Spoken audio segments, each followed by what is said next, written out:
Hello and welcome. My guest today is Andrij Dobriansky, Director of Communication at the Ukrainian Congress Committee of America. Andrij, thank you so much for joining us. Thank you again. It's a very busy week and a lot to talk about. Yeah, so Andrij, Trump was on fire today.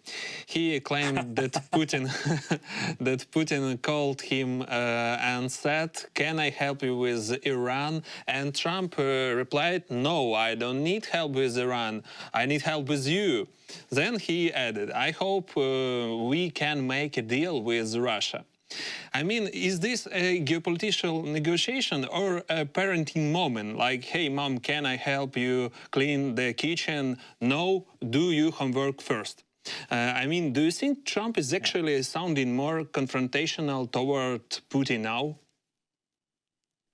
This is the only play that President Trump knows, is to flex his muscles, show military might, yell sometimes.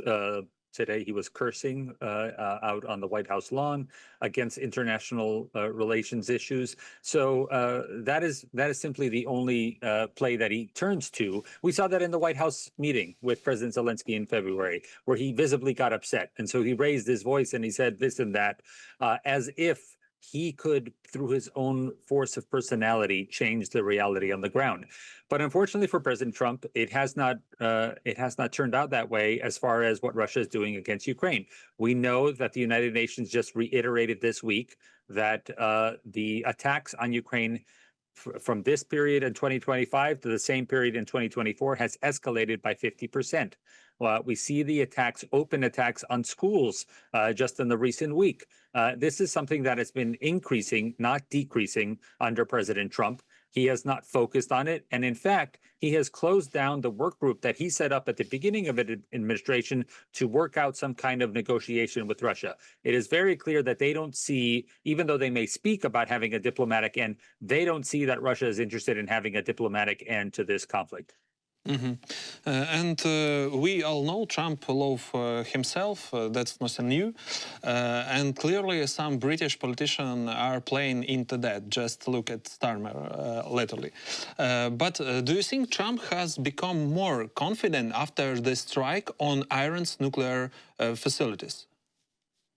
He's both more confident because, in fact, over the weekend, when the attack happened and in the following days, there were reports out of the White House that everybody was feeling much more victorious, and that they were happy that the White House was doing something positive in the world.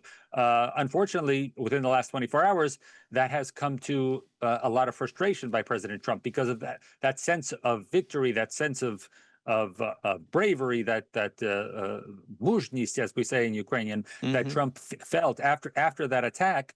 It turned out that that wasn't enough to cause a ceasefire, and which led to him to, again, speaking to reporters and cursing about the fact that Israel and Iran had not followed his instructions about having a ceasefire.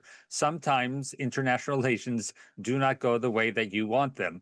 And that is part of being a world leader, understanding that you don't control the world, but it is your job to try to find the best solution.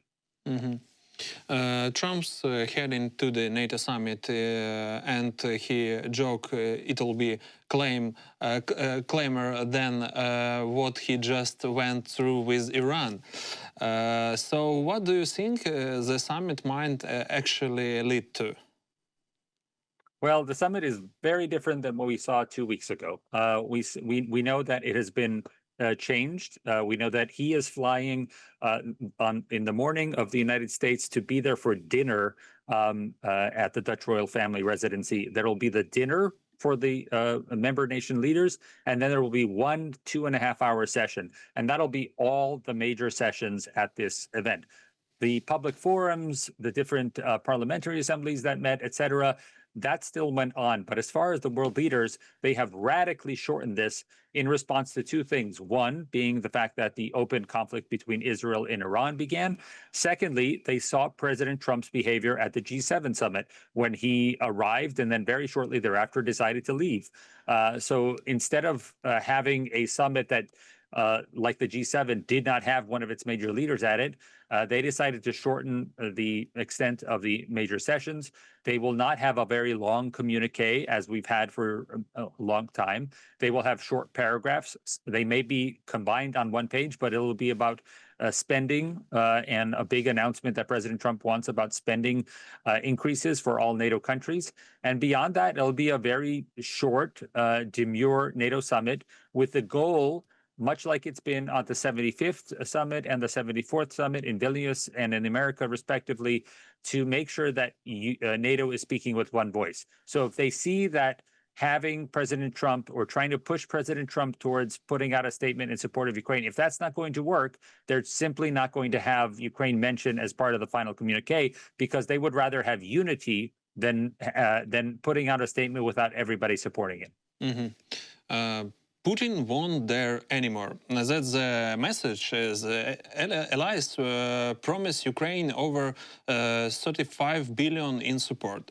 Sounds fantastic, and I don't mean that in a good way. Do you actually believe the UA will follow those on this kind of support?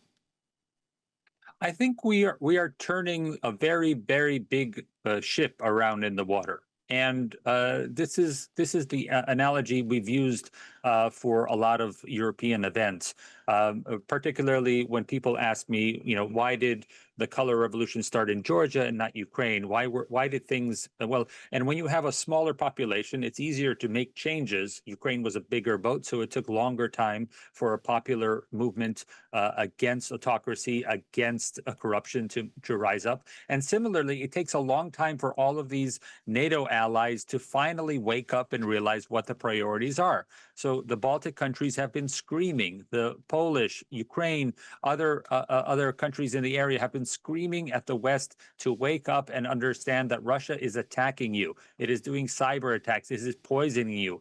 Do not fall for their trap of cheap gas and cheap oil.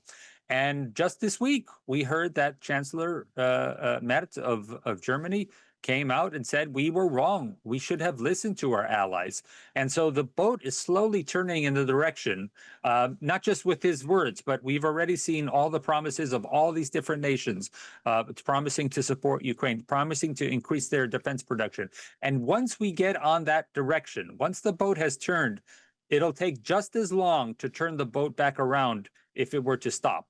So that's the good thing about this. Once you have this large alliance start to increase defense production, start to take defense of its territory and its allies seriously, it is much harder than to change it back than it were if it hadn't changed. So. Mm-hmm. And one more thing, NATO's Secretary General said that Trump has moved the war in Ukraine off dead center, but also that peace is still a long way off.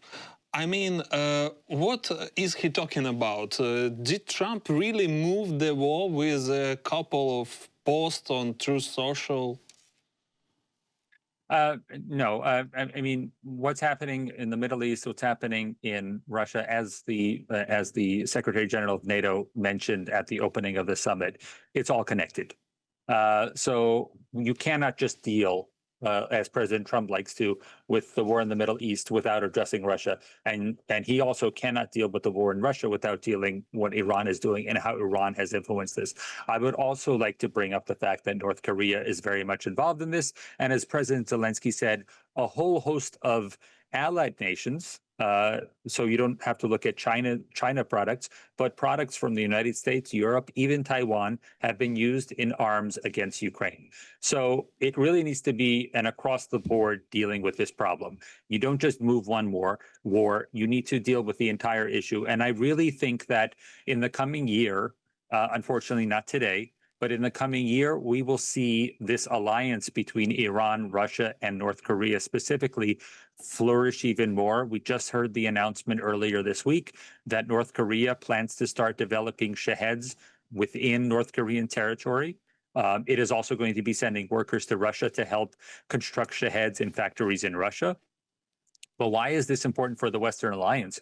because up until now, we have been helping Ukraine protect itself in some ways, not in the way we would like to cover the sky, but we have been sending anti drone and anti missile technology to help protect Ukraine, even though there aren't that many Westerners there. In Israel, we have a population of nearly 1 million American citizens that live in Israel, and so that makes it a slightly bigger priority to protect Israel, because we don't want to see the headlines for America or the West of how many Americans or Western citizens have been killed. Now, when you turn to South Korea, and we're talking about tens and tens of thousands of Western troops, American service members.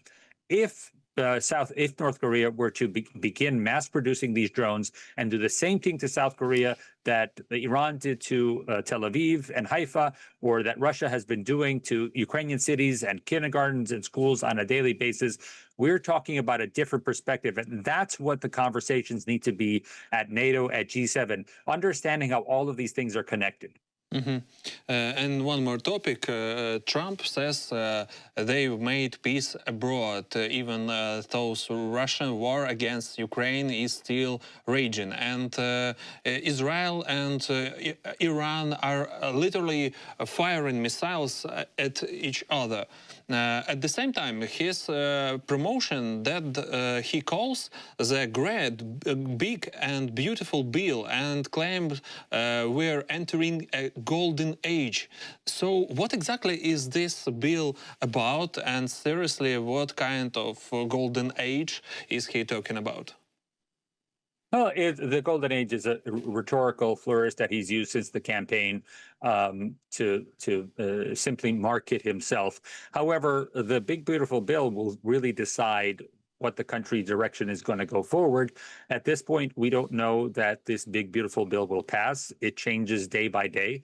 And why it's big and beautiful is that instead of passing several different pieces of legislation to deal with immigration, to deal with funding the government, to deal with international concerns, President Trump has decided, he was talked into the fact that it's better to combine all these legislations into one bill, which is positive, because if you pass the legislation, then everything you wanted is passed. But it's negative, because if it doesn't pass, you have nothing in your budget. And you would probably turn to having a continuing resolution, which means the government is funded simply at last year's levels for a series of time until they can come up with a new deal for the national budget. Unfortunately, this big, beautiful bill was negotiated primarily about domestic concerns. It will drastically change taxation in the United States. It will drastically increase the deficit in the United States. And why is that important in regards to current events? Because as soon as this bill passes, the president will have to turn to Congress and say, oh, by the way, we now have more warships in the Middle East. We now have more planes flying above the Middle East. We need fuel. We need money for all these planes. We need money for all these service members. And we don't have that in the budget right now. He's going to have to find an emergency supplemental budget this year. And that's something that's going to have to be talked about. That doesn't factor into the deficit negotiations that are happening right now for the big, beautiful bill. Many people point out the fact that it will increase our deficit, hurting the United States. On the other hand, most people in the Republican Party simply want it to pass because it's their agenda.